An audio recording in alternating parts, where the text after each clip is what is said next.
Kajian Kitab.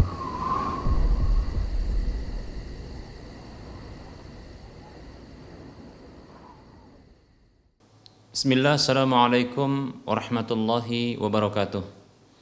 Innal hamdalillah nahmaduhu wa nasta'inuhu wa nastaghfiruh wa na'udzu billahi min shururi anfusina wa min sayyiati a'malina. Man yahdihillah fala mudhillalah wa man yudlilhu fala hadiyalah. Wa asyhadu an la ilaha illallah wahdahu la syarikalah wa asyhadu anna Muhammadan abduhu wa rasuluhu sallallahu alaihi wasallam. Qala Allah tabaraka wa ta'ala, ya ayyuhalladzina amanu taqullaha haqqa tuqatih wa la tamutunna illa wa antum muslimun. Ya ayyuhan nasu taqu rabbakumul ladzi khalaqakum min nafsin wahidah wa khalaqa minha zawjaha wa bassa minhuma rijalan katsiran wa nisaa'a. Wattaqullaha alladzi tasaaluna bihi wal arham innallaha kana 'alaikum raqiba.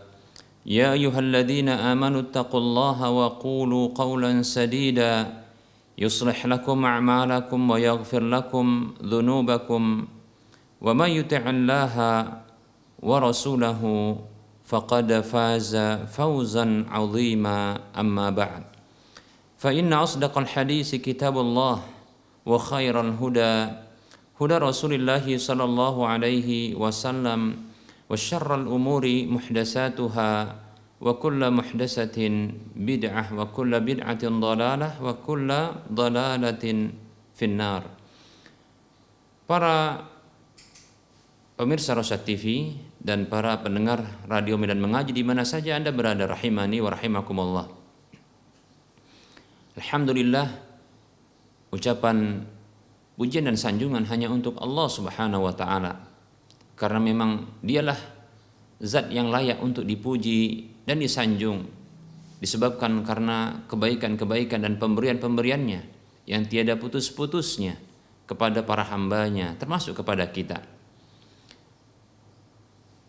Zat yang apabila disyukuri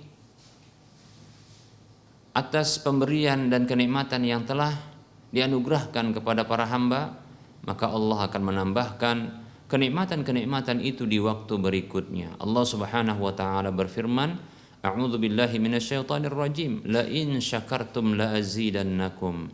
Sungguh bila kalian bersyukur, aku benar-benar akan menambahkan untuk kalian. Selawat serta salam tak lupa kita ucapkan untuk Nabi kita Muhammad sallallahu alaihi wasallam. Semoga Allah Subhanahu wa taala memberikan taufik kepada kita untuk terus berada di atas kebenaran yang dibawa oleh Nabi kita tercinta Muhammad sallallahu alaihi wasallam dan mewafatkan kita di atasnya. Amin ya rabbal alamin. Para pemirsa Rosyad TV dan para pendengar Radio Medan Mengaji, rahimani wa rahimakumullah. Kita akan lanjutkan pembahasan berikutnya di dalam kitab Minhajul Muslim dalam bab akidah, dan kita masih membahas tentang rukun-rukun iman. Setelah kita membahas dua rukun iman, yaitu iman kepada Allah dan iman kepada para malaikat, berikutnya kita akan menyebutkan rukun iman yang ketiga, yaitu al-imanu bi kutubillahi ta'ala, yaitu beriman dengan kitab-kitab Allah Subhanahu wa ta'ala. Seorang muslim, seorang mukmin, maka dia mengimani semua apa yang telah diturunkan oleh Allah Subhanahu wa taala. Baik itu berupa kitab-kitab suci yang diberikan kepada sebahagian dari nabi dan rasul, begitu juga ya lembaran-lembaran yang disebut dengan suhuf yang diberikan oleh Allah Subhanahu wa taala kepada para sebahagian nabi dan rasulnya. Dan seorang mukmin serta muslim meyakini bahwa wahyu tersebut yang Allah Subhanahu wa taala turunkan kepada para nabi dan rasul tersebut, baik itu berupa lembaran-lembaran suci atau kitab-kitab suci, itu merupakan kalamullah, kalam Allah Subhanahu wa taala yang Allah wahyukan kepada rasulnya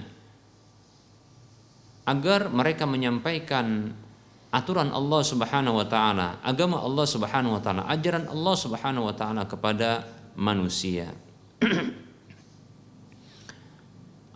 Terkadang atau sebagian besarnya itu diturunkan lewat perantaraan malaikat Jibril alaihi salam.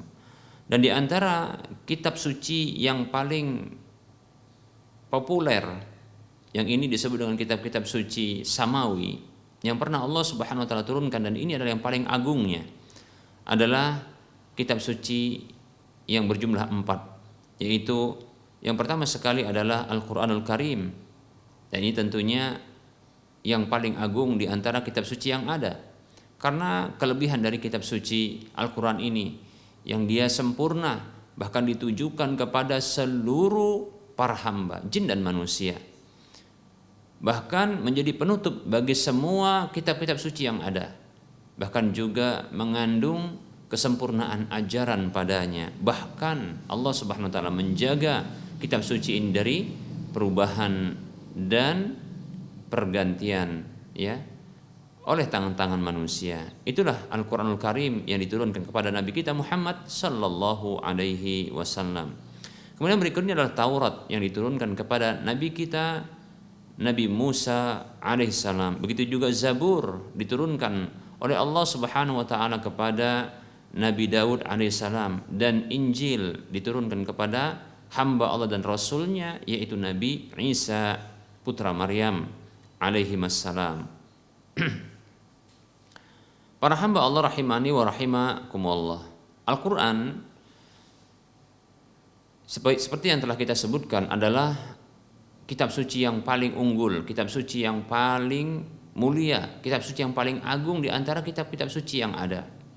Seperti kita sebutkan, keistimewaan dari Al-Quran ini adalah kitab suci ini menjadi kitab suci yang memutuskan hukum-hukum terdahulu, bahkan menghapuskan hukum-hukum terdahulu, ya, yang terdapat dalam kitab-kitab suci yang pernah diturunkan oleh Allah Subhanahu wa taala, menjadi penghapusnya, bahkan pemberian hukum, ya, terhadap hukum-hukum yang telah diberlakukan di zaman dahulu. Demikian.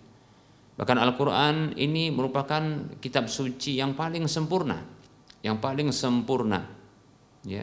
Nah, di antara kesempurnaan kitab suci Al-Quran ini adalah Allah Subhanahu wa taala menjaganya dari, ya, berbagai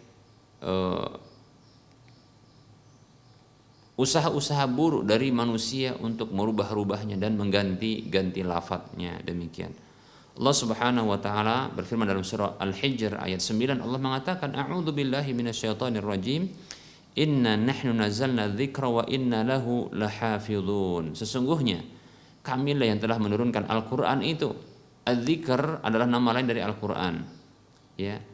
Karena Al-Qur'an itu fungsinya adalah untuk diingat, kemudian untuk sebagai pemberi peringatan, adz-dzikr. Demikian. Begitu juga, ya, wa inna lahu lahafizun, dan sesungguhnya kamilah yang menjaganya, menjaga Al-Quran tersebut. Baik para hamba Allah rahimani wa rahimakumullah.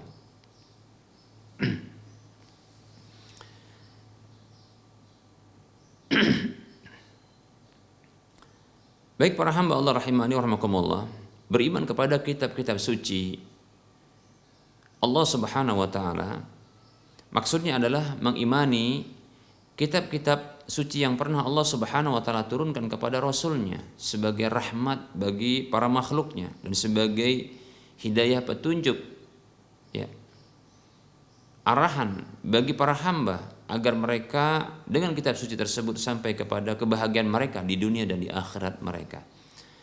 Baik para hamba Allah rahimani wa rahimakumullah, beriman kepada kitab suci Allah Subhanahu wa taala itu mencakup 4 hal, ya, mencakup 4 hal yang bisa dinyatakan bahwa 4 hal berikut ini sebagai rukun dari beriman kepada kitab suci Allah Subhanahu wa taala. Yang pertama adalah al-imanu bi anna nuzulaha min indillahi haqqan. Yang pertama adalah mengimani bahwa turunnya kitab suci kitab-kitab suci tersebut itu berasal dari sisi Allah Subhanahu wa taala secara hakiki. Nah, tidak boleh kita, ya, mengklaim atau meyakini bahwasanya ini kitab suci ini salah satu darinya itu dibuat oleh nabi-nabi tersebut, dikarang oleh nabi tersebut, ya, dirancang ya oleh nabi tersebut, demikian.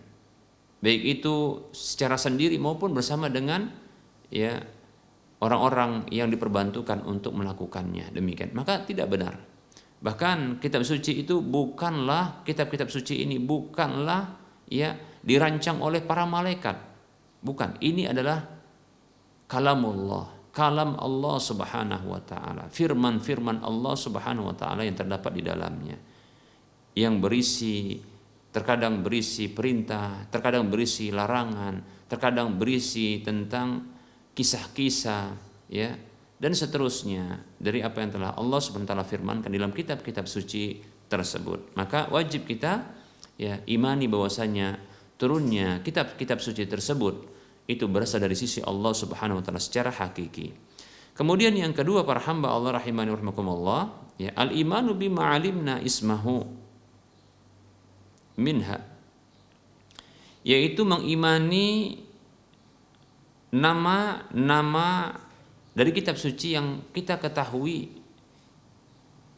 yang disebutkan secara rinci ya oleh Allah Subhanahu wa taala dalam Al-Qur'an maupun lewat lisan Rasulullah sallallahu alaihi wasallam, seperti contohnya Al-Qur'an yang diturunkan kepada Nabi Muhammad sallallahu alaihi wasallam, Taurat yang diturunkan kepada Nabi Musa alaihissalam, Zabur yang diberikan kepada Nabi Daud, Injil yang diturunkan kepada Nabi Isa alaihissalam, demikian. Seperti itu. Maka kita imani. Begitu juga beberapa suhuf, lembaran-lembaran yang berisi ya kalam Allah, seperti pernah diberikan kepada suhuf yaitu Nabi Musa, begitu juga suhuf yang diberikan kepada lembaran-lembaran firman Allah itu diberikan kepada Nabi Ibrahim alaihissalam. Demikian para hamba Allah rahimani wa rahimakumullah. Ini secara rinci kita imani demikian. Nah, demikian pula kita mengimani kitab-kitab suci secara global yang tidak kita ketahui, yang Allah Subhanahu wa taala turunkan kepada ya nabi dan rasul yang lainnya. Demikian para hamba Allah rahimani wa rahimakumullah. Berikutnya yang ketiga, para hamba Allah rahimani wa rahimakumullah, ya, adalah tasdiqu ma sahha min akhbariha, ya. Yang ketiga adalah membenarkan ya kabar-kabar yang sahih ya dari kitab suci tersebut. Kita benarkan. Seperti kabar-kabar dalam Al-Qur'an yang menyebutkan tentang kisah-kisah orang terdahulu, ya. Bahkan kisah ya tentang malaikat yang bertanya kepada Allah Subhanahu wa taala tentang penciptaan, ya keinginan Allah yang ingin menciptakan ya khalifah di permukaan bumi ini, seperti itu ya. Kisah-kisah terdahulu seperti kisah umat-umat terdahulu, ya kaum-kaum terdahulu yang mereka bersama dengan para nabi dan rasul mereka, demikian. Maka wajib kita benarkan ya seperti itu. Begitu juga ya kejadian-kejadian yang akan terjadi di masa mendatang yang dikabarkan ya di dalam Al-Qur'an, maka wajib kita benarkan ya. Ya. Wajib kita benarkan. Begitu juga kabar-kabar yang belum diganti, yang belum ditukar-tukar oleh tangan-tangan jahat ya yang terdapat di dalam kitab-kitab suci yang terdahulu, maka wajib kita benarkan, wajib kita ya imani. Demikian para hamba Allah rahimani wa rahimakumullah, seperti itu. Kemudian yang berikutnya yang keempat ya. Yang keempat adalah al-amalu bi ahkami ma lam yunsakh minha war ridha wat taslimu bihi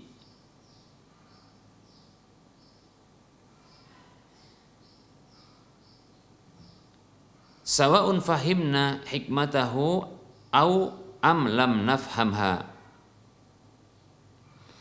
Kemudian yang keempat adalah mengamalkan hukum-hukum yang belum dihapus dari kitab suci tersebut ya. Begitu juga ridha serta menerima dengan hukum-hukum tersebut. Baik itu kita memahami hikmahnya atau tidak kita pahami hikmahnya. Ya. Dan seluruh kitab-kitab suci yang terdahulu itu telah dihapuskan dengan Al-Qur'anul Karim. Ya. Sebagaimana Allah Subhanahu wa taala berfirman dalam surah Al-Maidah ayat 48, A'udzu billahi minasyaitonir rajim. Wa anzalna ilaikal kitaba bil haqqi musaddiqan lima baina yadayhi minal kitabi wa muhaiminan alaihi. Kata Allah Subhanahu wa taala, ya. Dan kami telah turunkan kepadamu sebuah kitab dengan membawa kebenaran yang membenarkan ya kitab suci yang sebelumnya, ya. Dan sebagai muhaiminan alaihi, hakiman alaihi, sebagai pemutus hukum, ya, pada kitab suci tersebut. Demikian, ya. Oleh karenanya tidak boleh ya bagi kita untuk mengamalkan satu hukum pun yang terdapat di dalam kitab suci sebelumnya, kecuali apabila ya hukum tersebut dibenarkan di dalam Al-Qur'an dan diakui dalam Al-Qur'an. Seperti itu para hamba Allah rahimani wa rahimakumullah, ya.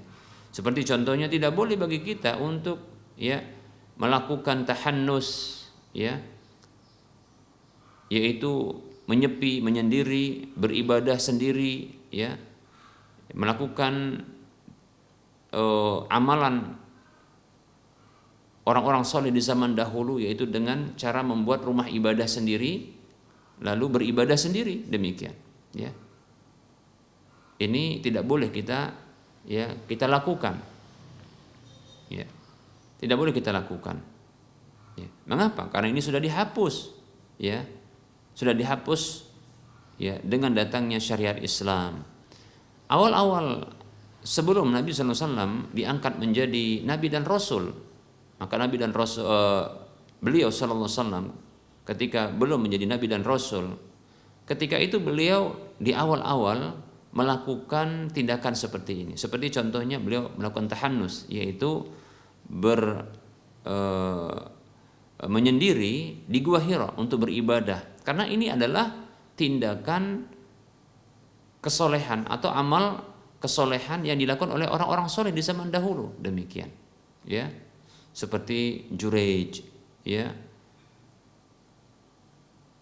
Dan para orang-orang soleh yang lainnya yang mereka membuat ya satu tempat tersendiri lalu beribadah di tempat itu secara khusus. Namun setelah Nabi kita Muhammad SAW mendapatkan wahyu, ya, mendapatkan wahyu dan diutus menjadi nabi serta menjadi rasul, maka beliau tidak lagi melakukan tahannus, ya. Bahkan ya ada 3 orang yang mereka ingin melakukan tindakan-tindakan, amalan-amalan orang-orang soleh di zaman dahulu, maka dilarang oleh Nabi SAW. Di antara mereka, ya, setelah mereka ini berkeliling ke rumah-rumah Rasulullah SAW untuk bertanya kepada para istri Rasulullah SAW, menanyakan tentang ibadah Nabi SAW, ya. Setelah mendapatkan kabar dari para istri Nabi SAW, maka mereka merasakan ibadah Nabi ini begitu sedikit. Namun permasalahannya adalah Nabi SAW diampuni dosa yang telah berlalu dan akan datang, sementara mereka tidak ada jaminan, ya. Maka mereka bertekad. Salah seorang di antara mereka mengatakan, ya, aku akan sholat malam dan tidak akan tidur, ya. Kemudian yang lain mengatakan, aku akan berpuasa dan tidak akan berbuka. Maksudnya tidak ada hari yang tidak dipuasai, seterusnya berpuasa, disebut dengan puasa dahar. Kemudian berikutnya adalah, aku akan menjauhi wanita, tidak akan menikahi wanita. Demikian, untuk beribadah kepada Allah, ya, seperti itu. Maka sampailah berita ini kepada Nabi SAW, maka Nabi SAW marah, ya, sambil beliau naik ke atas mimbar. Setelah beliau memuji Allah, menyanjung Allah Subhanahu wa taala, maka Rasul mengatakan, ya, apakah kalian yang telah mengucapkan perkataan demikian dan demikian, ya, sesungguhnya aku adalah orang yang paling bertakwa kepada Allah ketimbang kalian dan orang yang paling takut kepada Allah ketimbang kalian. Sungguh aku sholat malam dan aku tidur, dan sungguh aku berpuasa dan ada hari yang aku tidak berpuasa. Dan sungguh aku menikahi beberapa wanita. Faman raghiba an sunnati falaysa minni, kata Nabi SAW. Maka siapa saja yang benci dengan sunnahku, petunjukku, maka dia bukan dari golonganku. Hadis yang sahih. Baik para hamba Allah rahimani wa rahimakumullah. Nah, kita tidak boleh ya beramal dengan amal kerahiban. Walaupun kerahiban orang-orang soleh zaman dahulu ini adalah amal-amal mereka, ya. Namun ini telah dihapuskan, ya, dengan datangnya Al-Quran, diturunkannya Al-Quran yang dibawa oleh Nabi Shallallahu Alaihi Wasallam. Demikian para hamba Allah rahimani wa rahimakumullah, seperti itu. Walaupun ada beberapa ya hukum seperti yang dibenarkan, tapi dengan tata cara yang diatur oleh Nabi Shallallahu Alaihi Wasallam, seperti contohnya sholat, ya. Nah, sholat ini merupakan ya amal-amal ya orang-orang soleh terdahulu, namun diberlakukan juga di dalam ya amal-amalan ya Rasulullah SAW, ajaran Rasulullah Shallallahu Alaihi Wasallam. Demikian, ya. Hanya saja dengan tata cara yang sesuai dengan petunjuk Nabi Shallallahu Alaihi Wasallam. Karena Nabi SAW bersabda, "Sallu kama ra'aitumuni usalli." Salatlah kalian sebagaimana kalian melihat aku salat. Demikian para hamba Allah rahimani wa rahimakumullah. Begitu juga contohnya seperti berpuasa. Ya, berpuasa juga merupakan amalan orang-orang ya terdahulu. Ya, merupakan syariat orang-orang terdahulu. Ya, salat itu. Ya. Puasa itu, ya. Allah Subhanahu wa taala berfirman dalam surah Al-Baqarah ayat 183, Allah mengatakan, "A'udzu billahi minasyaitonir rajim. Ya ayyuhalladzina amanu kutiba 'alaikumusyamu kama kutiba 'alal ladzina min qablikum la'allakum tattaqun." Wahai orang-orang beriman, telah ditetapkan, diwajibkan atas kalian berpuasa sebagaimana telah diwajibkan, ditetapkan, ya. Puasa itu atas orang-orang sebelum kalian agar kalian bertakwa, demikian, ya.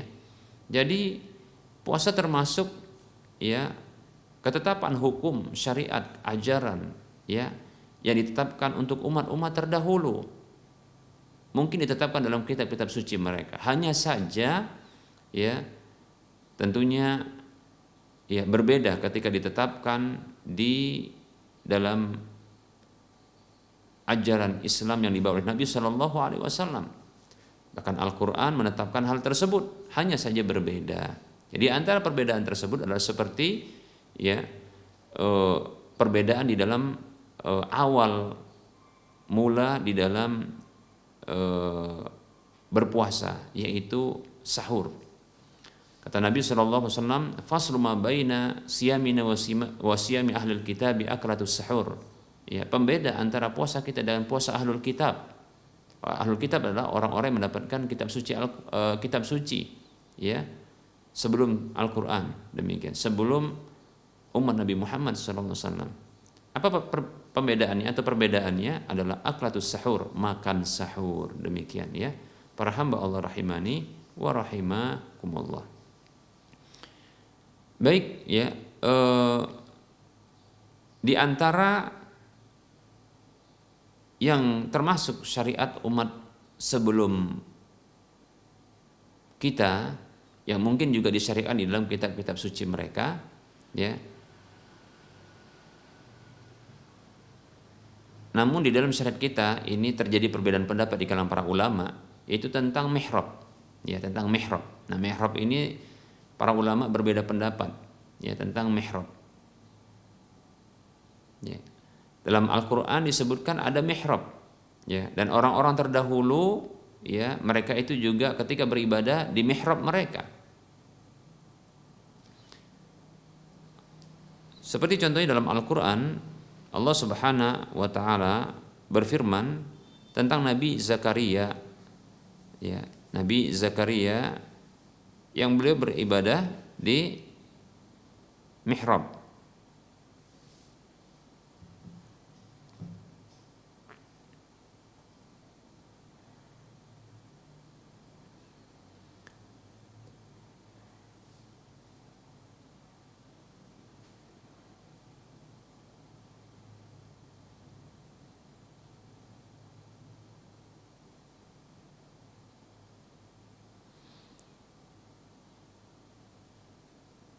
Begitu juga Maryam yang beribadah di mihrab. Seperti contohnya ya, Allah Subhanahu wa taala berfirman dalam surah Ali Imran ayat 39, Allah mengatakan, a'udzubillahi minasyaitonir rajim. Fanadathul malaikatu wa huwa qa'imun yusalli fil mihrab. Maka para malaikat menyeru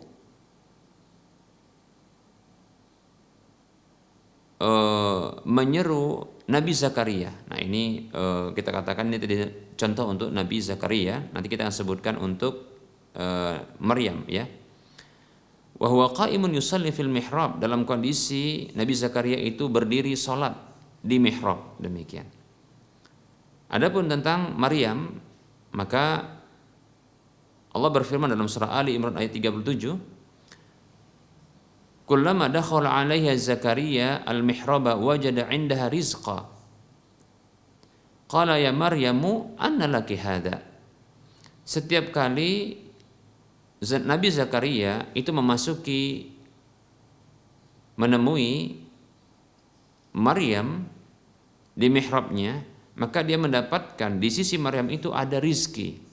Maka Nabi Zakaria bertanya, wahai Maryam, bagaimana hal ini bisa menjadi milikmu atau untukmu? Qalat huwa min indillah. Ya, maka Maryam mengatakan itu berasal dari sisi Allah Subhanahu wa taala. Innallaha yarzuqu man yasha'u bighairi hisab. Sesungguhnya Allah memberikan rezeki kepada siapa saja yang tanpa batas, yang dia kehendaki tanpa batas, demikian. Nah ini ada penyebutan mihrab.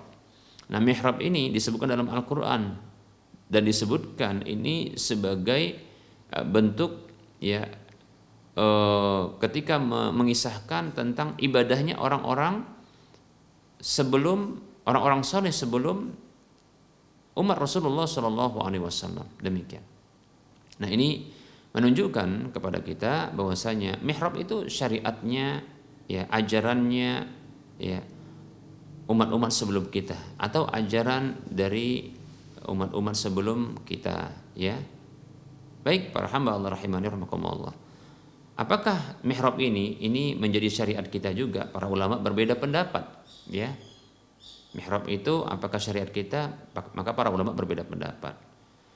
Di antara yang membolehkan adalah Syekh Muhammad Shalih Utsaimin rahimahullah taala, itu membolehkan mihrab ini untuk dibuat karena ini merupakan kebiasaan orang-orang soleh ketika beribadah kepada Allah Subhanahu wa taala di mihrab mereka.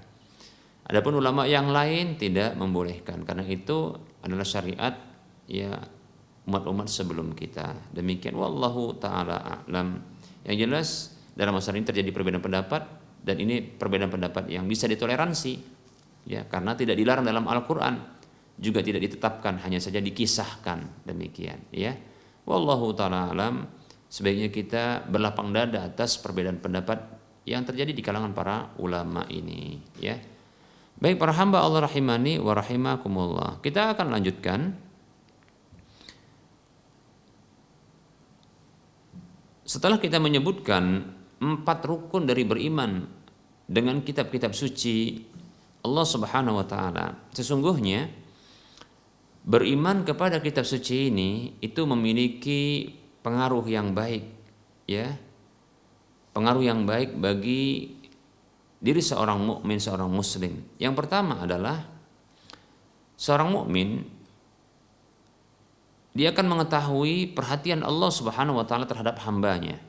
Di mana Allah Subhanahu wa taala ternyata ya dengan rahmat dan kasih sayangnya ya itu begitu perhatian dengan hambanya, menurunkan kitab suci, yang kitab suci ini akan memberikan petunjuk kepada mereka para hamba ya di setiap waktu, di setiap zaman ya, di setiap umat.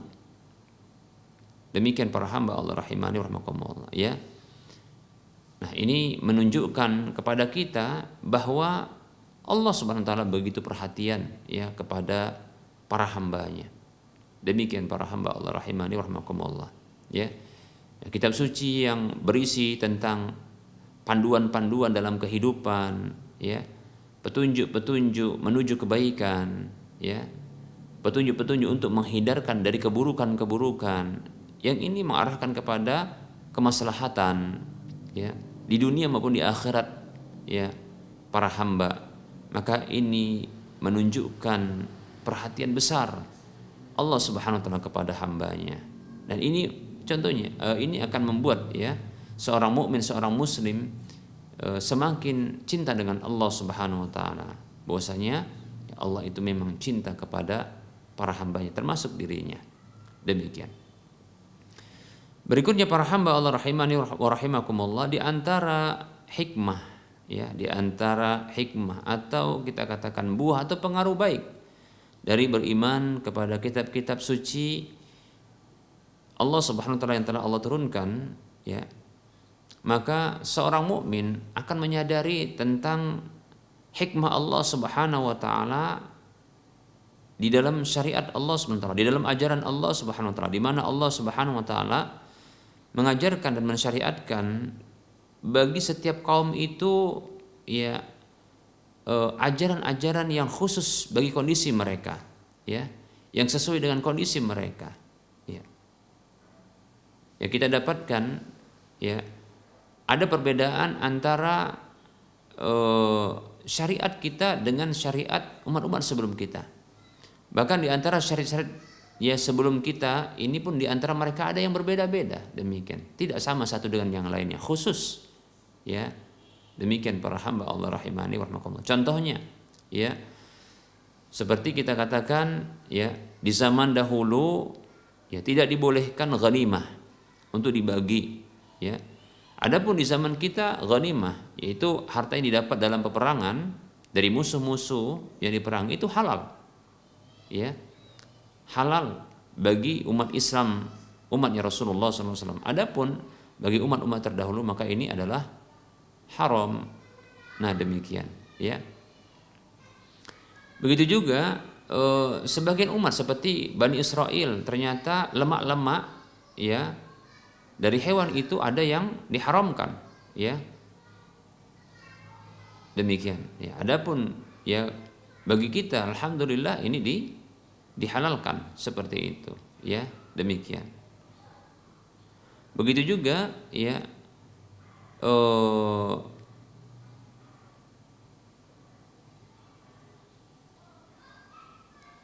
seperti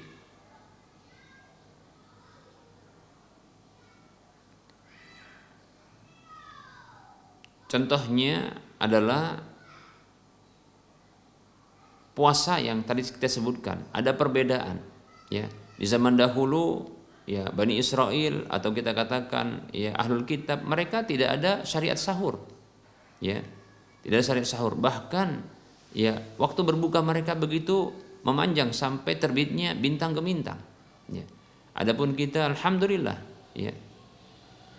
Kita bahkan dianjurkan untuk ya mengakhirkan waktu sahur, bahkan mempercepat ya waktu berbuka itu dengan tenggelamnya matahari, maka ketika itu ya disegerakan berbuka, demikian. Tidak perlu menunggu waktu terbitnya bintang gemintang. Demikian para hamba Allah rahimani wa rahimakumullah. Dan seterusnya dari perbedaan-perbedaan yang begitu banyak sesuai dengan ya syariat masing-masing, dan itu tentunya sesuai dengan kondisi mereka.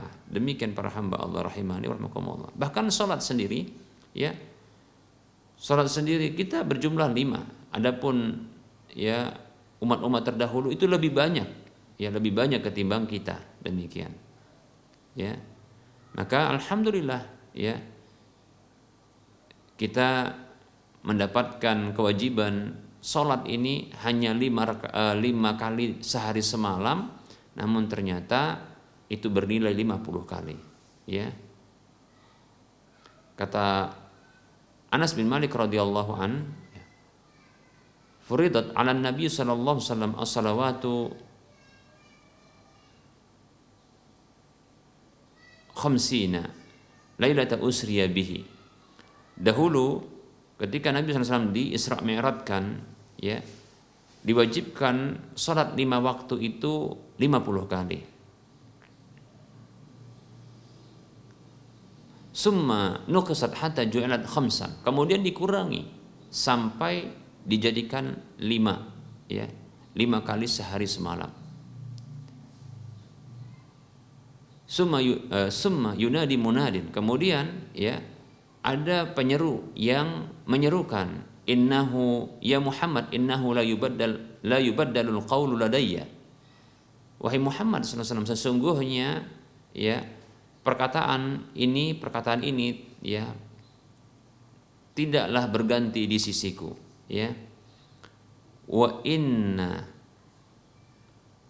laka bihadal khamsina, kata Nabi SAW, ya, kata Allah SWT, atau kata penyeru dalam hadis ini disebutkan, ya, dan sesungguhnya untuk wahai Muhammad SAW, ya, dengan 5 kali sehari semalam ini engkau mendapatkan 50 kali. Nah, luar biasa, hadis riwayat Bukhari. Baik para hamba Allah rahimani wa rahmakumullah, kita bersyukur, ya, umat terdahulu salatnya panjang-panjang, ya, mereka bahkan banyak. Nah, kita cuma 5 kali sehari semalam, sudah, ya, sudah cukup bagi kita, ya, 5 kali sehari semalam ini. Baik para hamba Allah rahimani wa rahmakumullah. Nah, ini tentunya menunjukkan hikmah Allah yang besar, ya, ketika dia mensyariatkan kepada satu kaum, satu umat yang berbeda dengan umat yang lain. Tentunya ada hikmah Allah yang itu sesuai dengan, ya, kondisi-kondisi umat-umat tersebut. Allah Subhanahu wa taala berfirman dalam surah Al-Maidah ayat 48, Allah mengatakan, A'udzu billahi minasyaitonir rajim, likullin ja'alna minkum syir'atan wa minhaja. Bagi masing-masing, ya, umat tersebut, kaum tersebut, kami jadikan, ya, dari kalian itu, ya, syir'atan wa minhaja, syariat dan cara yang berbeda, ya, syariat dan cara yang berbeda. Syariatnya bisa sama, ya, atau bisa berbeda. Kalaupun sama, maka caranya pun berbeda. Demikian, ya. Demikian, ya. Maka tidak boleh ketika kita mendapatkan sebuah syariat, ya, walaupun sama dengan syariat umat sebelum kita, ya, kita tidak boleh untuk meniru cara mereka dalam melakukannya, ya. Harus kita mengikuti Nabi kita Muhammad sallallahu alaihi wasallam dalam caranya. Karena Allah Subhanahu wa taala berfirman, A'udzu billahi minasyaitonir rajim, laqad kana lakum fi rasulillahi uswatun hasanah liman kana yarjullaha wal yawmal akhir. Sungguh pada diri Rasulullah sallallahu alaihi wasallam itu bagi kalian ada suri tauladan yang baik, yaitu bagi orang yang menginginkan, mengharapkan perjumpaan dengan Allah, tentunya dengan keridhaannya, dan perjumpaan dengan hari akhir dengan membawa dan mendapatkan kebaikan dari kesalahan-kesalahan yang pernah dilakukan. Demikian. Baik para hamba Allah rahimani wa rahimakumullah. Lebih-lebih juga Rasulullah mengatakan sallallahu alaihi wasallam, man amila amalan laisa alaihi amruna fahuwa raddun. Siapa saja yang beramal dengan sebuah amalan yang tidak ada perintah kami padanya, maka tertolak. Maka menunggu perintah Nabi sallallahu alaihi wasallam, ya. Maka kita mengikuti, ya, petunjuk Nabi sallallahu alaihi wasallam dalam pelaksanaan syariat tersebut, ya, dalam pelaksanaan ajaran tersebut, ya. Jangan kita mengada-adakan ajaran tersebut, begitu juga jangan kita mengada-adakan, ya, caranya. Karena kata Allah Subhanahu wa taala, likullin ja'alna minkum syir'atan wa minhaja. Bagi masing-masing dari kalian itu, umat dari kalian itu, kami jadikan adanya syariat yang tersendiri, begitu juga cara yang tersendiri, ya. Jalan yang tersendiri, metode yang tersendiri, demikian, ya. Maka jangan kita meniru kebiasaan orang atau umat-umat terdahulu. Ikuti Nabi kita Muhammad sallallahu alaihi wasallam, ya. Kata Nabi sallallahu alaihi wasallam, man ata'ani dakhalal jannah, ya, wa man asani dakhalan nar. Atau kama qala sallallahu alaihi wasallam. Siapa yang taat kepadaku, maka dia masuk surga. Siapa saja yang durhaka kepadaku, maka dialah yang enggan, yang tidak mau masuk ke dalam, ya, surga, alias ingin masuk ke dalam neraka. Na'udzubillahi min dzalik. Allahumma ja'alna min ashabil jannah. Ya Allah, jadikanlah kami termasuk penghuni surga. Allahumma inna na'udzubika min adzabin nar.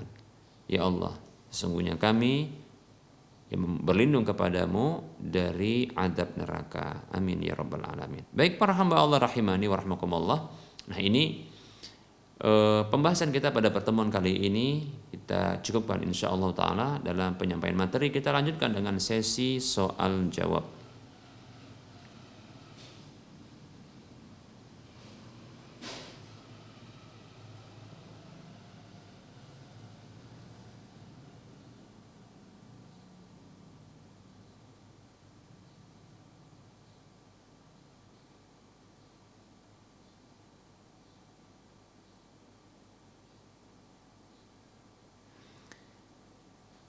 Baik, ada beberapa pertanyaan yang telah masuk.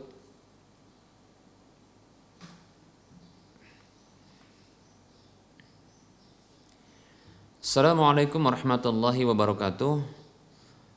Ustadz izin bertanya, bagaimana hukum dan dalil tentang kain tabir pemisah akhwat atau perempuan di dalam masjid ketika sholat berjamaah dan di luar sholat?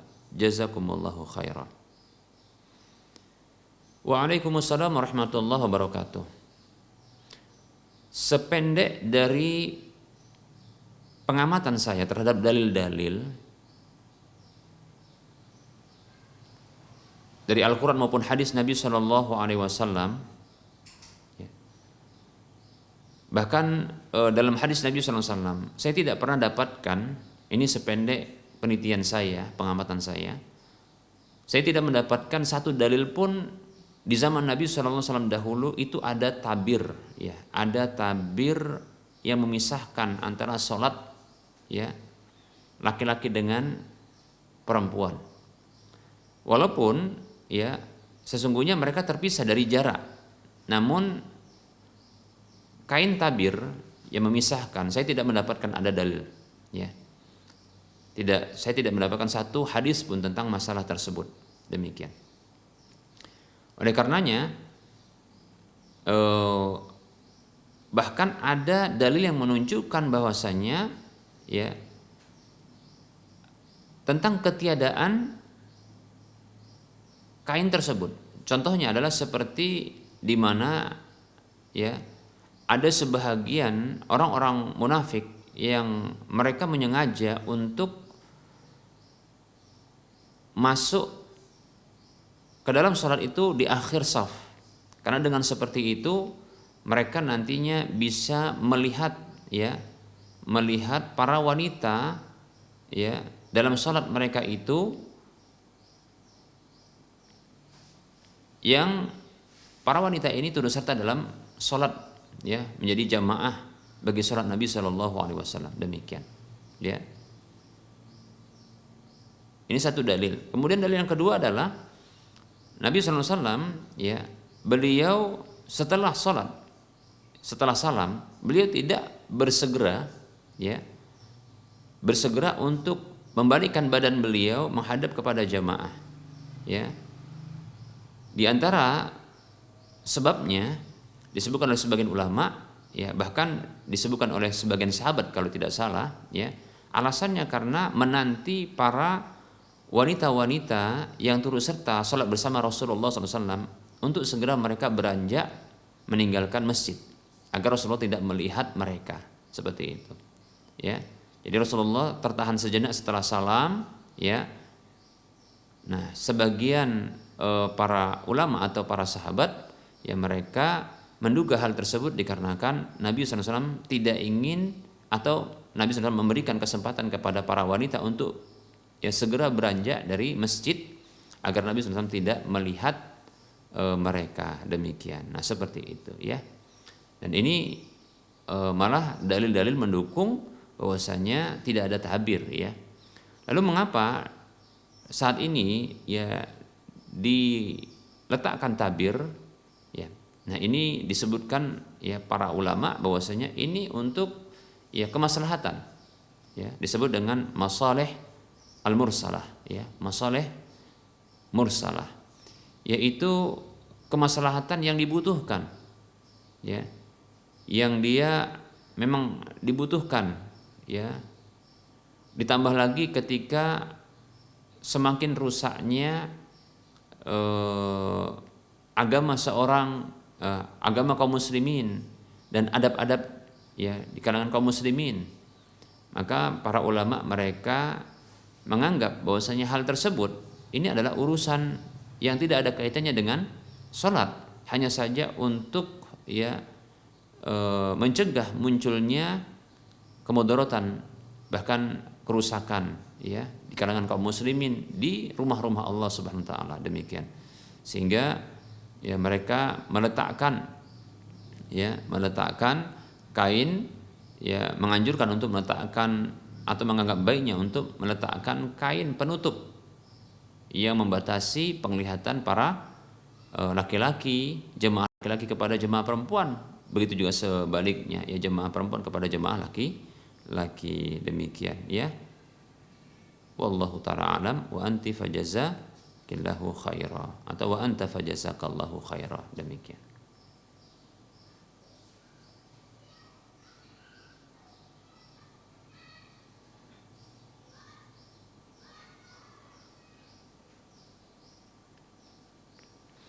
Assalamualaikum warahmatullahi wabarakatuh. Maaf Ustaz, mau bertanya, bagaimana rincian pembagian harta warisan jika seorang ayah meninggalkan seorang istri dan 6 orang anak dengan rincian 1 laki-laki dan 5 anak perempuan?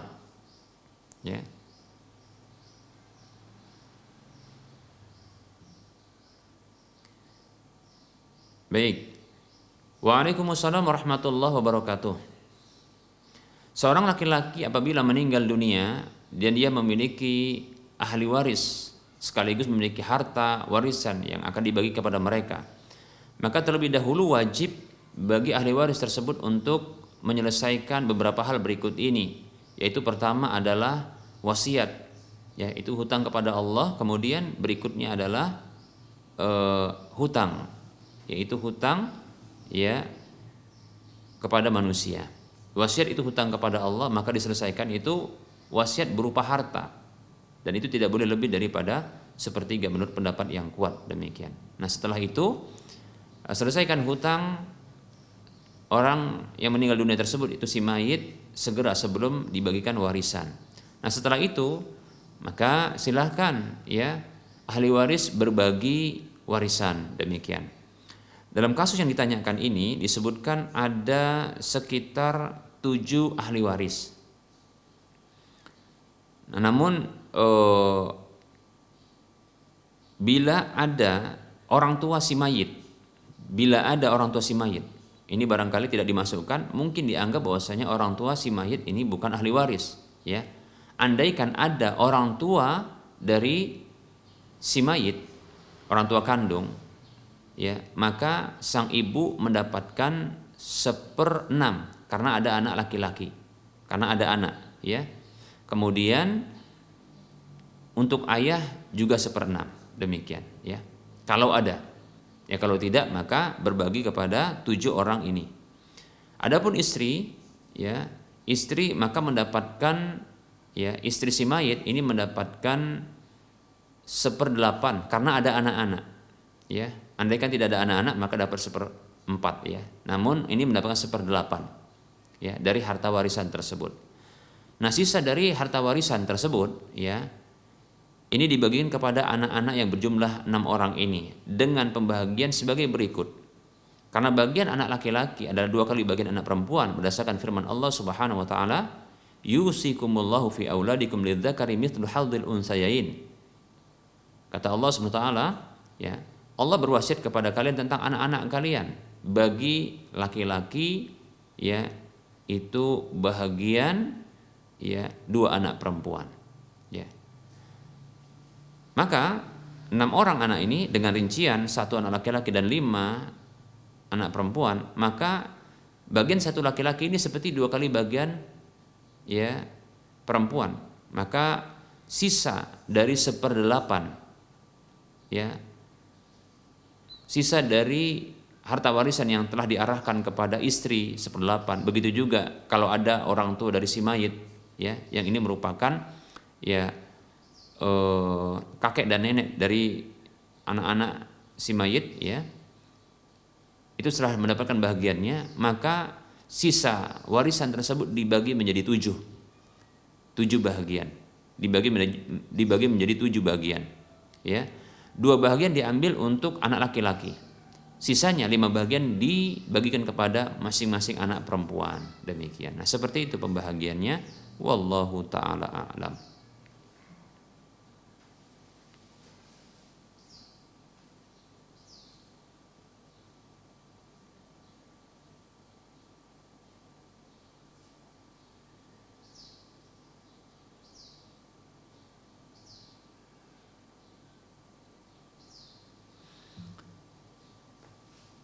Baik, di sini ada pertanyaan. Assalamualaikum, Ustadz, di sini ada masjid sunnah A yang di 10 malam terakhir mengadakan tarawih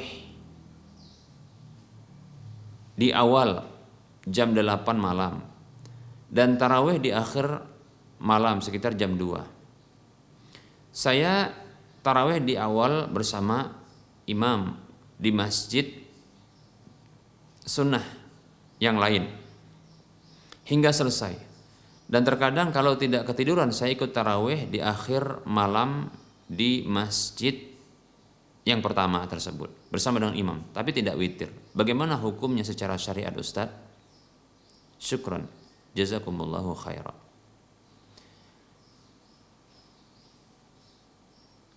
Waalaikumsalam warahmatullahi wabarakatuh. Untuk permasalahan di satu masjid diadakan sholat sunat tarawih atau sholat qiyamul lail yang kedua secara berjamaah setelah melakukan sholat qiyamul lail di waktu yang pertama secara berjamaah juga. Ini terjadi perbedaan pendapat di kalangan para ulama. Yang disebut dalam masalah ini adalah masalah at-ta'qib, ya, at-ta'qib. Terjadi perbedaan pendapat di kalangan para ulama, yang saya condong ya kepada berlapang dada terhadap perbedaan pendapat ini, ya. Sebaiknya masing-masing pihak ya itu tidaklah membid'ahkan pihak yang lain, ya. Karena perbedaan pendapat ini perbedaan pendapat permasalahan ijtihadi, ya. Permasalahan ijtihad. Ya, yang satu memandang bahwasanya ini adalah permasalahan ya yang tidak boleh dilakukan kecuali dengan petunjuk Nabi sallallahu alaihi wasallam, ya, dan petunjuk para salaf dahulu. Sementara yang lain memandang ya ini berdasarkan istimbat, kesimpulan hukum dari dalil yang ada, maka ini dibolehkan ya untuk dilakukan jamaah ya salat berikutnya, ya, demikian, seperti itu, ya. Wallahu taala alam, seperti yang saya katakan tadi, saya condong kepada pendapat yang mengatakan bahwasanya ya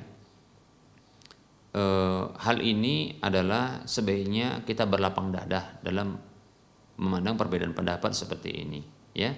Karena tidak satu pendapat ulama dalam masalah ini, dan semua yang berbeda pendapat itu adalah ulama-ulama ahlus sunnah wal jamaah, demikian, ya, seperti itu. Jadi saya hanya mengajak untuk berbeda, untuk berlapang dada atas perbedaan pendapat seperti ini, demikian. Jangan membid'ahkan, jangan memperkeruh suasana, ya, jangan memecah belah ya barisan kaum muslimin dalam masalah ini, karena sesungguhnya mereka adalah orang-orang yang bersemangat untuk melakukan ibadah seperti itu, ya. Wallahu ta'ala alam. Nah, bagi sang penanya ya yang melakukan sholat di waktu pertama kemudian melakukan sholat di waktu yang kedua, ya, ini di masjid yang berbeda, maka saya condong bahwasanya hal ini adalah dibolehkan, demikian, berdasarkan hadis yang diriwayatkan dari sahabat Talq ibnu Ali radhiyallahu an, salah seorang sahabat Nabi sallallahu alaihi wasallam. Tatkala yang menceritakan ini adalah putra dari beliau, ya, putra dari beliau, putra dari Talq ibnu Ali radhiyallahu an. Jadi Talq ibnu Ali radhiyallahu an, kata putra beliau itu mengunjungi kami, yaitu kediaman putra beliau bersama dengan teman-teman dari beliau di kaumnya, ya, Demikian. Sepertinya ini para tabi'in tentunya ya. Dikarenakan Thalq ibnu Ali adalah sahabat, kemudian putra dan teman-teman dari putranya ini adalah sahabat tabi'in ya, rahimahumullah ya. Mereka adalah tabi'in ya, yang belajar kepada seorang sahabat Nabi SAW yaitu Thalq ibnu Ali. Disampaikan dalam hadis ini bahwasanya Thalq ibnu Ali itu mengunjungi mereka, kemudian berbuka bersama dengan mereka dan salat malam ya, salat malam bersama dengan putra beliau dan teman-temannya, demikian. Nah, setelah sampai selesai ya, maka Thalq ibnu Ali radhiyallahu anhu segera menuju kaumnya, karena tempat tinggal domisili dari Thalq ibnu Ali berbeda dengan putranya. Sepertinya putranya ini telah menikah ya. Thalq ibnu Ali di wilayah yang berbeda. Maka Thalq ibnu Ali segera menuju kaumnya ya. Kemudian karena beliau seorang sahabat, maka beliau adalah seorang imam ya, seorang alim yang ditunjuk menjadi imam di kaumnya. Maka ketika kembali ke kaumnya, Thalq ibnu Ali radhiyallahu anhu melakukan sholat malam mengimami kaumnya pula. Namun tatkala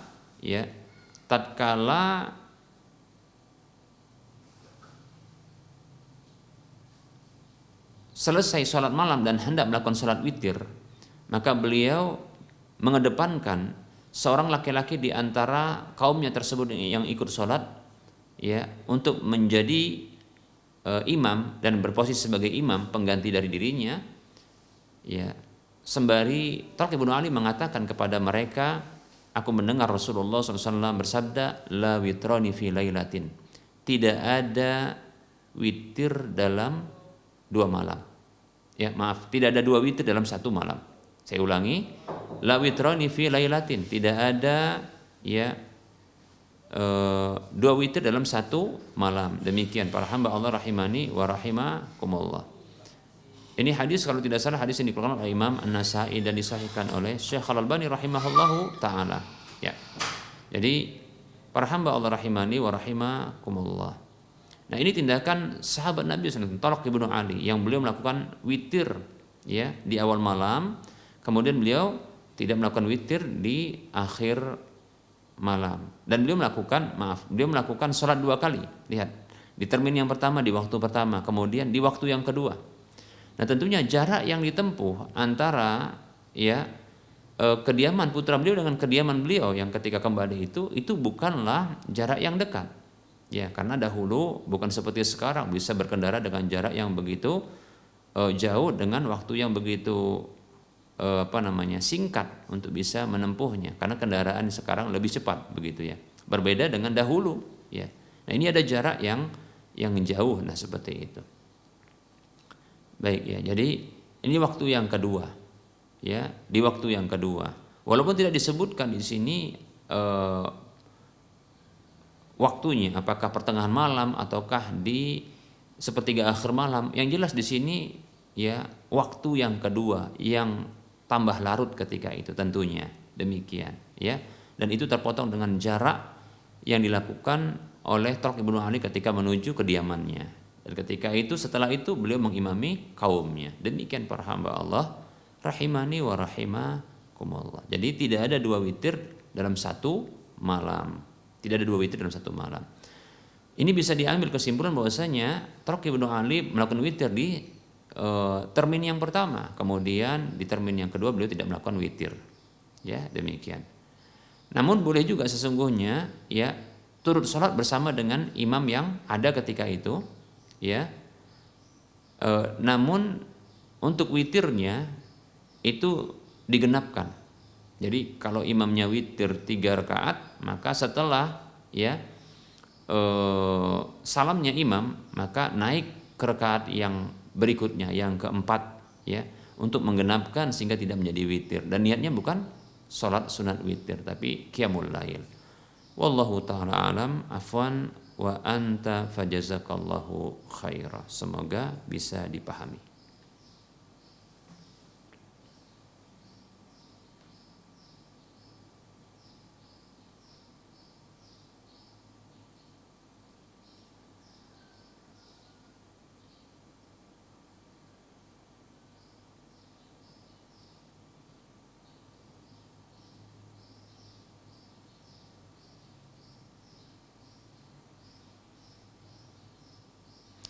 Ada pertanyaan, Bismillah, Assalamualaikum Ustadz, izin bertanya, saya memiliki ipar yang kehidupannya terlihat sulit. Pekerjaannya berdagang makanan keliling, yaitu bakso bakar.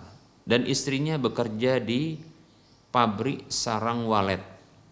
Yang penghasilannya ini, info yang saya dengar, kurang dari 300.000 per minggu, per pekan ya. Mereka memiliki 2 anak yang masih kecil-kecil dan si istri sedang hamil muda,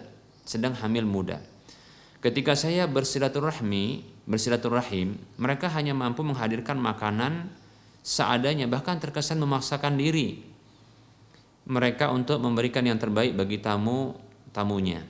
Apakah mereka termasuk golongan penerima zakat fitri dan saya berkewajiban atas mereka untuk menyalurkan kepada mereka? Jazakallahu khairan. Waalaikumsalam warahmatullahi wabarakatuh. Wa anta fa jazakallahu khairan. Baik, kondisi seperti ini ya,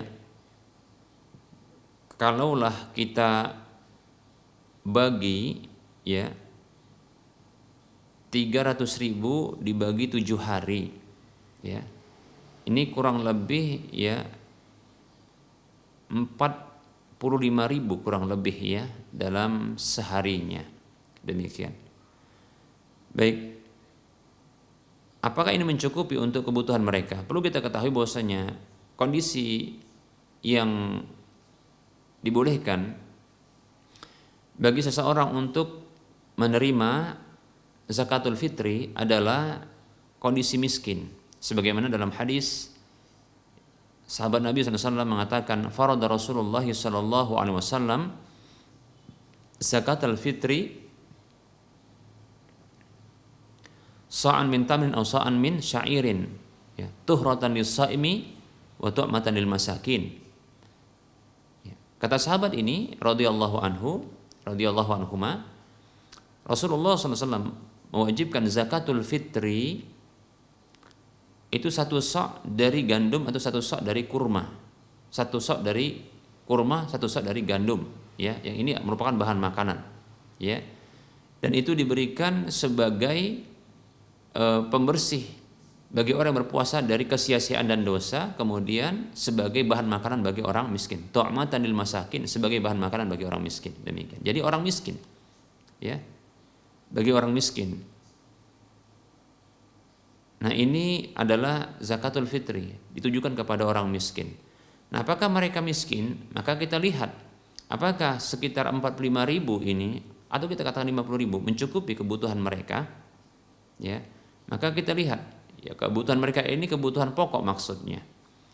Nah, lihat apakah mereka ini contohnya adalah juga pendapatan tersebut itu dipotong untuk sewa rumah, dan ini tentunya tidak sedikit ya. Ya, sewa rumah ya barangkali tergantung wilayah ya. Ya, tergantung wilayah kita katakan. Ya, kalau mereka memang betul-betul kekurangan ya, bahkan itu terkesan bisa dilihat dan bisa diambil kesimpulan kesan yang didapatkan ketika berkunjung ke rumah mereka itu memaksakan diri. Ya, padahal mungkin ya seadanya begitu. Ini menunjukkan barangkali ya, kesulitan ya mereka untuk menghadirkan makanan tersebut. Ini menunjukkan barangkali itu miskinnya mereka. Karena miskin itu adalah ya pendapatan itu tidak mencukupi ya dari kebutuhan pokok ya keseharian, demikian ya, seperti itu. Jadi pendapatan tidak mencukupi kebutuhan, seperti itu ya. Bisa jadi ya sebenarnya ada kebutuhan-kebutuhan yang lain. Ya, kebutuhan bukan hanya kebutuhan pakan saja seperti pakaian, ya, bukan hanya makan saja, ya, seperti mungkin tempat tinggal. Yang ini lebih-lebih ya barangkali saat ini ya dalam kondisi menyewa rumah, kontrak begitu. Ini butuh biaya juga. Ya, begitu juga seperti barangkali biaya listrik dan air bila ternyata memang butuh kepada listrik dan air, seperti itu. Maka ini ada biaya yang harus dikeluarkan seperti itu. Maka insya Allah taala saya condong ya melihat dari kesan yang didapatkan seperti ini, mereka layak untuk diberikan ya zakatul fitri dan zakat-zakat yang lainnya, zakat harta yang lainnya, demikian ya, demikian. Karena melihat sebab-sebab yang kita jelaskan tadi, ya. Nah, insya Allah taala bisa jadi mendapatkan pahala dari dua sisi. Pertama adalah pahala zakat itu, dan yang kedua adalah pahala berupa pahala silaturahim, demikian ya. Nabi SAW bersabda ya, as-sadaqatu 'alal miskini sadaqatun wa 'ala dirrahimi sintani sadaqatun wasilatun. Hadis ini kalau tidak salah diriwayatkan oleh Imam Tirmidzi dan yang lainnya. Kata Nabi SAW ya, sedekah di antara sedekah itu adalah zakat, karena zakat adalah sedekah wajib. Yang diarahkan kepada orang miskin itu pahalanya satu saja. Tapi kalau sedekah kepada zirrahim, yaitu orang miskin yang dari kalangan kerabat yang memiliki hubungan kerahiman, ya, maka ada dua pahalanya. Yang pertama adalah pahala sedekah, kemudian yang kedua adalah pahala ya silaturahim, demikian. Ya. Dan luar biasa, pahala sedekah itu luar biasa, ya, menghapuskan dosa, ya, pahala yang akan diterima ya dengan tangan kanan Allah Subhanahu wa taala, dan akan dikembangbiakkan oleh Allah Subhanahu wa taala, demikian ya. Dan seterusnya, pahala silaturahim luar biasa juga, ya. Kata Nabi SAW, man ahabba an yubsata lahu fi rizqihi wa an yunsa lahu fi athari falyasir rahimahu. Hadis riwayat Bukhari Muslim. Dan yang lainnya, kata Nabi SAW, siapa saja yang suka diluaskan rizkinya, dipanjangkan umurnya, maka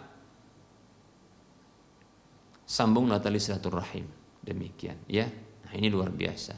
Maka silahkan arahkan ya zakat fitri kepada mereka, sebagaimana arahkan juga zakat harta kepada mereka. Wallahu ta'ala a'lam.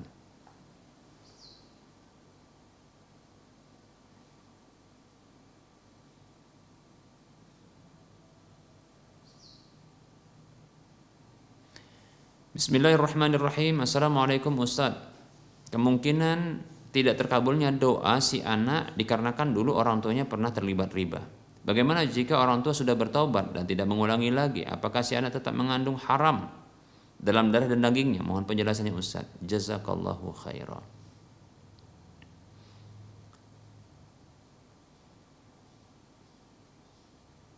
Waalaikumsalam warahmatullahi wabarakatuh. Wa anta fajazakallahu khairan. Seseorang yang bila bertobat kepada Allah Subhanahu wa taala dari dosa-dosanya,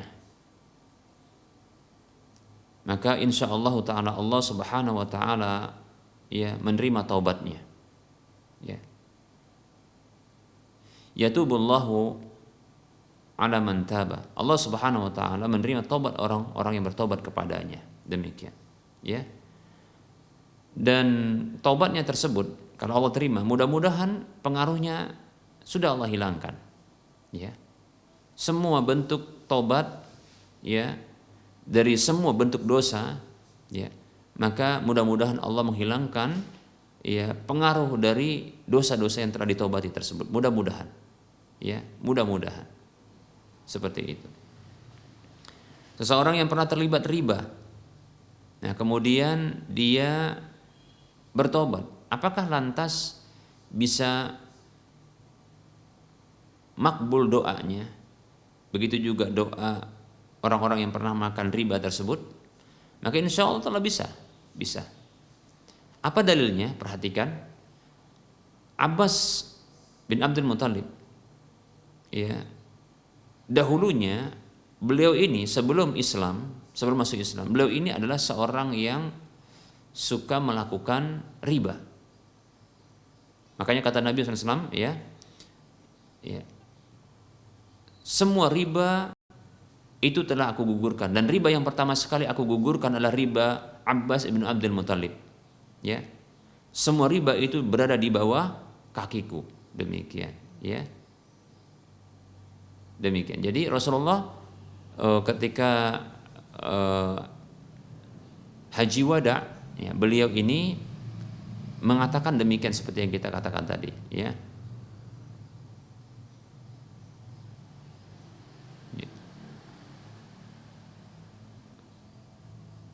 Inna riba, ya, maudu'un, ya. Sesungguhnya riba itu sudah digugurkan, sudah dihapuskan. Dan awal riba Abbas ibnu Abdul Muthalib, riba yang pertama yang aku gugurkan adalah riba Abbas ibnu Abdul Muthalib. Semuanya itu berada di bawah, ya, qadami, yaitu tahta qadami, di bawah kakiku. Sudah dihapuskan. Demikian. Nah, tentunya ketika Abbas radhiyallahu an masuk Islam dan bagus Islamnya, tentunya demikian. Oleh karenanya, setelah wafat Nabi SAW dan di masa pemerintahan Umar, ketika masa paceklik, maka Umar mengatakan, ya, bertawassul, minta kepada Allah Subhanahu wa taala dengan perantaraan doa Abbas bin Abdul Muthalib. Kata Umar radhiyallahu anhu, ya Allah, dahulu kami datang kepada nabimu tatkala semasa hidup beliau. Kami meminta doa, ya, lewat beliau kepadamu.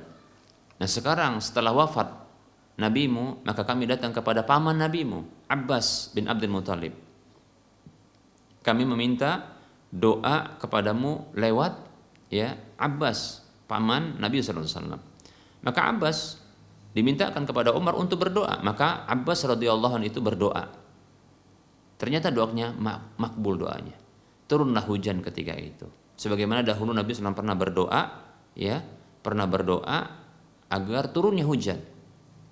Maka turun hujan, demikian. Nah, ketika di masa Umar beserta dengan sahabat minta kepada Abbas untuk berdoa, ya, agar Abbas meminta kepada Allah menurunkan hujan. Nah, ternyata makbul doa Abbas radhiyallahu anhu, demikian. Wallahu ta'ala alam. Jadi insyaallah ta'ala seseorang yang sudah bertobat, ya, dengan taubatan nasuha, benar-benar meninggalkan dosa tersebut, ya, kemudian menyesal dan bertekad untuk tidak mengulangi, maka insya Allah Ta'ala pengaruh dari dosa tersebut dihapuskan oleh Allah Subhanahu Wa Ta'ala. Amin ya Rabbal Alamin. Ya, semoga demikian.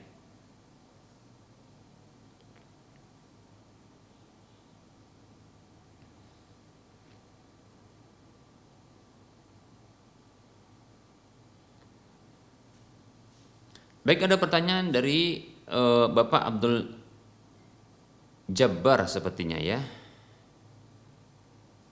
Bismillahirrahmanirrahim. Pertanyaan dari Bapak Abdul Jabbar. Kalau Ja'far ini tidak benar, Pak, ya.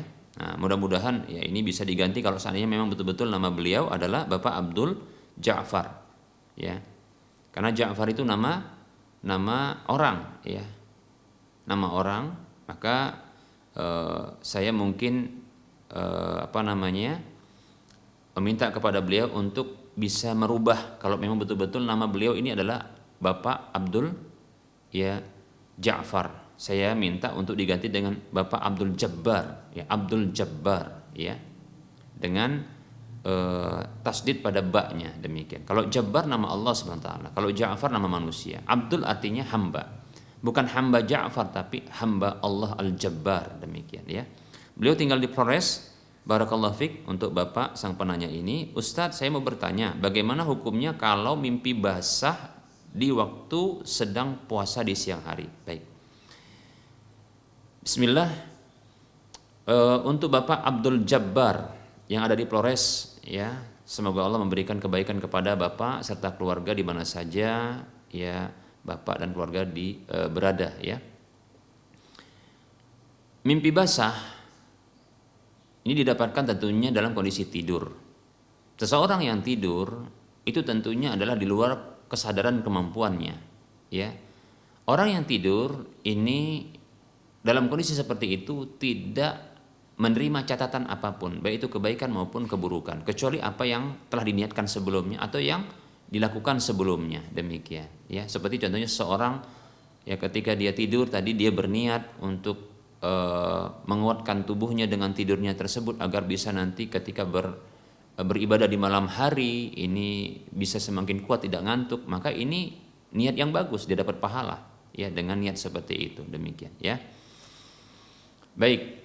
Nah, kata Nabi SAW, rufi'al qalamu an salasin, diangkat pena pencatat amal dari 3 orang. Anin naimi hatta yastayqidha, dari orang tidur sampai dia bangun. Kemudian wa anis sabi hatta yahtalima, dari anak kecil sampai dia baligh. Kemudian yang ketiga wa anil majnuni hatta yafiqa, dari orang gila sampai dia siuman sadar. Hadis yang sahih. Dari hadis ini kita bisa pahami bahwasanya orang-orang yang kehilangan kesadaran seperti tidur, ya, atau gila, maka ini tidak dicatat amal.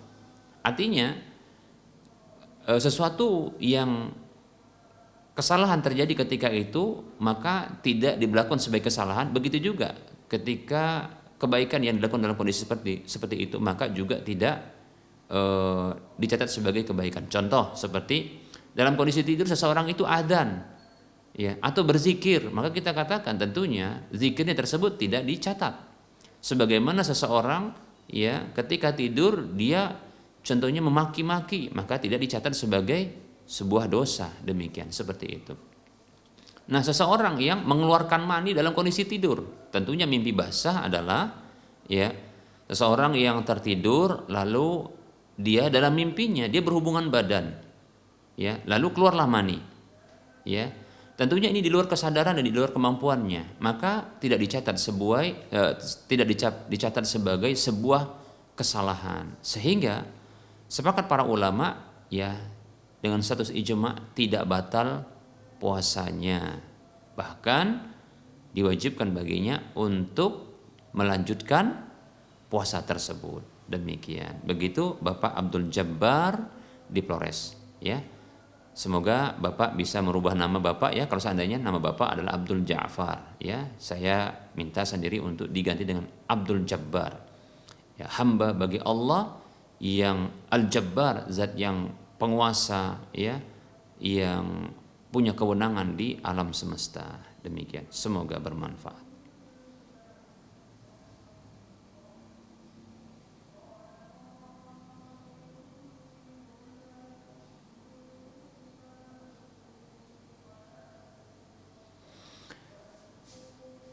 Bismillah, semoga Ustadz senantiasa sehat walafiat dalam rahmat Allah. Amin ya rabbal alamin. Di musim pandemi ini kami belum bisa melaksanakan sholat berjamaah di masjid karena sikon tersebut. Maka apakah boleh menyengaja atau menunda mengerjakan sholat, ya, tarawih dan witir setelah tidur? Jazakallahu khaira Ustadz.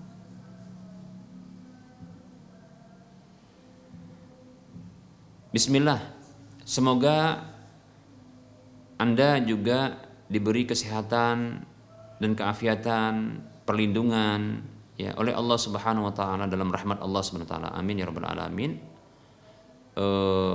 Terkait dengan kasus yang ditanyakan ini, maka saya jawab bahwasanya, ya, ada riwayat yang diungkapkan oleh Umar bin Khattab radhiyallahu an, ya, tatkala beliau di awal-awal kekhalifahan beliau melihat, ya, kaum muslimin di bulan Ramadan itu terpencar-pencar sholatnya. Ada yang satu orang sholat sendiri, ada satu orang yang memimpin beberapa orang, demikian seterusnya di Masjid Nabawi, demikian. Maka Umar radhiyallahu anhu bertekad untuk mengumpulkan para sahabat atau orang-orang tersebut, ya, dalam satu jamaah yang dipimpin oleh satu imam. Maka ditunjuklah, ya, beberapa imam, di antaranya adalah Ubay bin Ka'ab, ya, kalau tidak salah juga di antaranya Tamim Ad-Dari radhiyallahu anhuma, demikian, seperti itu. Nah, ketika di malam berikutnya dilakukan apa yang diinginkan oleh Umar. Nah, ketika itu manusia pun, para sahabat ketika itu dan orang-orang kaum muslimin ketika itu sholat dipimpin oleh imam, satu imam, ya.